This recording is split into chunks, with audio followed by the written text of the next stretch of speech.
Hello everyone, আজকে আমরা যাচ্ছিলাম ঠাকুরনগর বারুণী স্নানে। আমরা গেছিলাম 26শে মার্চ আর স্নানটা ছিল 27শে মার্চ। আমরা কিন্তু একদিন আগে থেকেই গেছিলাম, কারণ স্নানের দিন প্রচণ্ড ভিড় হয়।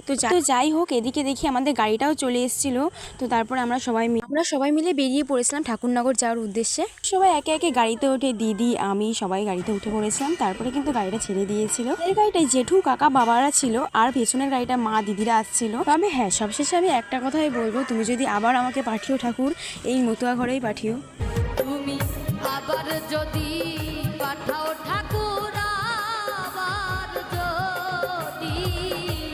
আবার যদি পাঠাও ঠাকুর আমাকে ভবের পরে কৃপা করে জনম দিও ঠাকুর মতুয়ার ঘরে। তারপর আমাদের গাড়ি দাঁড়িয়েছিল ঠাকুরনগর চিকনপাড়া তালতলাতে। এই তালতলা থেকে আমাদের প্রত্যেক বছর দল যাওয়া হয়। এখানে আমার ঠাকুরদাদাকে নমস্কার করে দলটা নিয়ে বেরিয়েই পড়েছিলাম।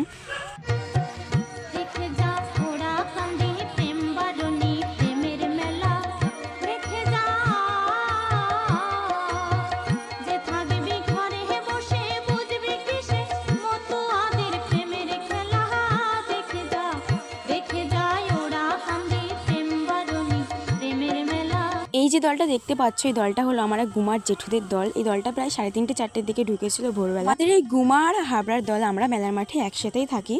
আর আজকে এই বারুণীর দিনে এসে আমার বাবার একটা ছোট্ট ইচ্ছা কিন্তু পূরণ হয়েছে। ইচ্ছাটা খুবই সামান্য, কিন্তু আমার কাছে অনেক স্পেশাল, কারণ ইচ্ছাটা আমার বাবার ছিল। এই বছর সামান্য মানুষকে দিতে পারলেও তোমরা একটু আশীর্বাদ করো, যাতে পরের বছর অনেক মানুষকে দিতে পারি। তো আমি ভিডিওটা আমার যেসব দলের লোকজন ছিল সেখান থেকেই করেছি, কারণ তোমরা ভাবতে পারো সামান্য বিস্কুট দিচ্ছে, এটা আবার ভিডিও করার কি আছে। আমাদের দলের সবাইকে দেওয়া হয়ে গেলে ব্যাগটা নিয়ে আমি, বাবা, দিদি, বুনু সবাই মিলে চলে গেছিলাম মেলার মাঠের দিকে।